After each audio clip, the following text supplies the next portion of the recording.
హృదయపూర్వక నమస్కారాలండి.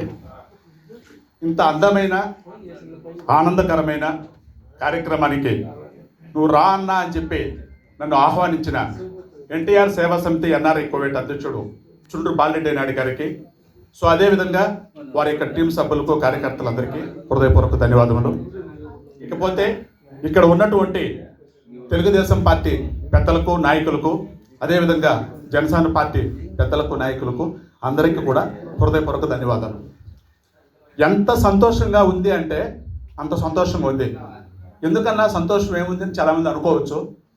ఎక్కడో హైదరాబాదులో కేవలం తెర మీదనే కనిపిస్తున్న ఒక నాయకుడికి ఒక పద్మభూషణ్ అనే అవార్డు సెంట్రల్ గవర్నమెంట్ ప్రకటించింది అని చెప్పి ఈరోజు ఇక్కడ ఇన్ని గుండెలు పండగలాగా చేసుకుంటున్నాయి అంటే ఇది మరి సంతోషం కాదా అని అనిపించింది. ఇకపోతే విశ్వవిఖ్యాత నట సార్వభౌమ తెలుగు వారి యొక్క తేజరీతిని ఖండాంతరాలకు తెలియచేసి తల్లి బిడ్డను మోసినట్లుగా 9 నెలల్లో పార్టీని స్థాపించి అత్యద్భుతమైన పరిపాలన అందించి పాలు తాగే పసిబిడ్డ నుండి పాడి ఎక్కిపోయే ముసలి వాళ్ళ వరకు జైహో రామారావు అనిపించుకున్న ఆ యొక్క నందమూరి తారక రామారావు గారి కడుపున బిడ్డగా జన్మించడం నందమూరి బాలకృష్ణ గారు ఎంత అదృష్టవంతుడో, ఆ యొక్క తండ్రికి తగ్గ తనయుడిగా ఆ యొక్క తండ్రి ఖ్యాతిని నిమిషానికి నింగి అంత స్థాయికి చేరుస్తూ తన తల్లి పేరుతో ఉన్నటువంటి బసవతారకం హాస్పిటల్ని మానవత్వంతో ధర్మానుసారంతో నడిపిస్తూ హిందూపురం యొక్క ప్రజలకు అనునిత్యం సేవ చేస్తూ హ్యాట్రిక్ శాసనసభ్యుడిగా విజయం సాధించి అద్భుతాలు సృష్టిస్తూ ఉన్నటువంటి బాలయ్య బాబు యొక్క అభిమానులు కావడం మనందరికీ కూడా అంతే అదృష్టం.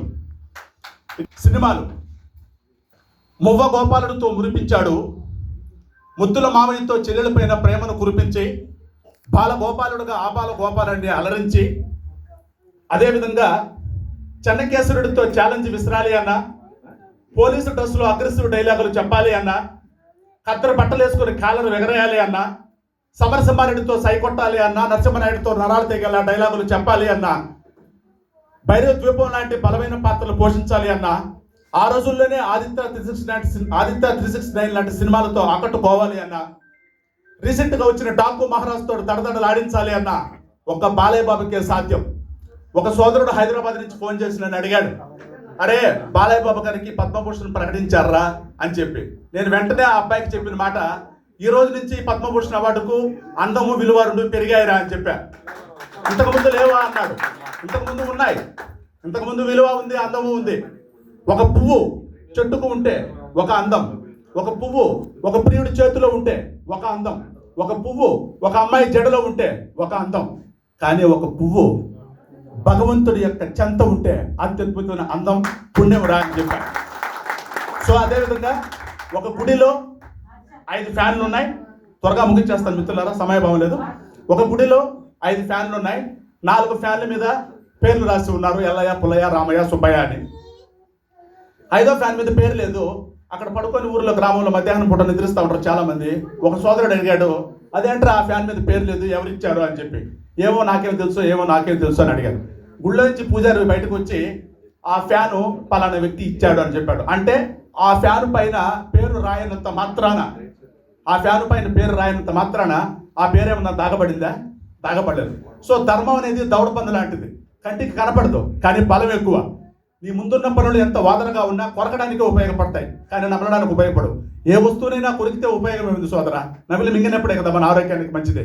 సో అలాంటి ధర్మానుసారం కలిగినటువంటి బాలయ్య బాబుకు ఈ పద్మభూషణ్ అవార్డు రావడం, ఈ పరాయి దేశానికి వచ్చి జీవనం సాగిస్తూ అకామ సమస్యలు, ఆరోగ్య సమస్యలు, ఇంటికాడ నుంచి ఫోన్లు చేస్తే ఎన్నో ఒత్తిళ్లు, ట్రాఫిక్ సమస్యలు, ఇన్నింటి మధ్యన ఇంతమంది గుండెలు ఒక్క చోటకు చేరి జై బాలయ్య అని అంటున్నారా అంటే మనకి ఇంతకన్నా ఆనందం ఇంకేం కావాలి. ఎన్బీకే అంటే మీరందరూ ఒకసారి చెప్పండి నా కోసం. ఎన్బీకే అంటే మనందరికీ తెలిసినటువంటి పేరు ఒకసారి చెప్పండి మిత్రులారు. ఎన్బీకే అంటే ఏంటి? ఎస్, నందమూరి బాలకృష్ణ పేరు అందరికీ తెలిసిన పేరు. కానీ ఒక చిన్న కొటేషన్ రాసుకుని ఒక చిన్న కార్మికుడిగా తమ్ముడు చుండ్రు బాలిరెడ్డి నాకు ఇన్విటేషన్ పంపించిన వెంటనే డాకు మహారాజ్ సెలబ్రేషన్ ఫంక్షన్ చాలా మంది చేస్తున్నారా, అలాంటి వేదికల మీద నేను లేకపోయింది, చాలా బాధగా ఉంది. ఒక్క 2 నిమిషాలు నా చేతికి మైక్ ఇచ్చింటే బాలకృష్ణ గారి యొక్క విషయం గురించి గొప్పగా చెప్పుంటే బాగుండు కదరా, పోలేకపోతే నేను బాధపడుతూ ఉన్నాను. బాధపడుతూ ఆలోచిస్తుంటే ఆ 10 నిమిషాలకు తమ్ముడి యొక్క ఇన్విటేషన్ నాకు వచ్చింది. సో ఎన్బికే అంటే నందమూరి బాలకృష్ణ, ఎంతో మందికి తెలిసిన పేరు. కానీ ఒక కొటేషన్ రాసుకుని ఒక చిన్నపాటి గల్ఫ్ కార్మికుడిగా ఎన్బికే అన్న వెంటనే నేను రాసుకున్న మాటలు, ఎన్బికే నాన్న ఖ్యాతిని భుజం పైన మోస్తున్న కొడుకు. ఎన్బికే అంటే నాన్న ఖ్యాతిని భుజం పైన మోస్తున్న కొడుకు. ఎన్బికే నాయకుడు, బాలుడు, కథానాయకుడు. మరొక ఎన్బికే అంటే నటనకు బాచికం కట్టినట్లు ఉండేవారు. మనందరికీ శ్రీకృష్ణదేవరాయలు మన ఊరిలో చూసుండం, నాకు తెలిసి మా ముత్తాతలు కూడా చూసుంటారు. కానీ ఒక్కసారి మీకు టైం దొరికితే ఆదిత్య 3-6 రైల్లో శ్రీకృష్ణదేవరాయల పాత్రలో సింహాసనం పైన కూర్చుని ఉన్నటువంటి నందమూరి బాలకృష్ణ గారిని అలా ఫేస్ అలా పెట్టి కిరీటం పెట్టి మీసలు చెప్తారు. ఒకసారి చూడండి, సాక్షాత్తు రాయల వారే మన ఇంటికి మన కళ్ళ ముందరకు వచ్చారా అన్నట్లు అనిపిస్తుంది. సో మిత్రులారా, ఆయన్ను నేను పొగడాల్సిన అవసరము, ఇంకొకరు పొగడాల్సిన అవసరం లేదు. ఆయన పొగడతల కోసం లేడు, పొగడాల్సిన అవసరం లేదు. ఇది పొగడతలు కాదు, చేసినటువంటి క్యారెక్టర్లు, చేస్తున్నటువంటి సేవలు. నేను ఒక అన్స్టాపబుల్ ప్రోగ్రాంలో ఒక వ్యక్తి చెప్తున్నాడు, సార్ పలానా అమ్మాయికి ఇలా చదువు ఇబ్బందిగా ఉంది, ఏదో సంథింగ్ ప్రాబ్లం ఉంది అని చెప్తే మీరు సరే 15 లక్షలు నేను క్యాన్సిల్ చేపిస్తానని మీరు చెప్పారు. కానీ ఈ రోజు ఆ అమ్మాయి హైదరాబాద్లో ఒక పెద్ద సాఫ్ట్వేర్ కంపెనీలో అత్యద్భుతమైన ప్యాకేజ్తో పనిచేస్తుంది సార్ అని చెప్పారు.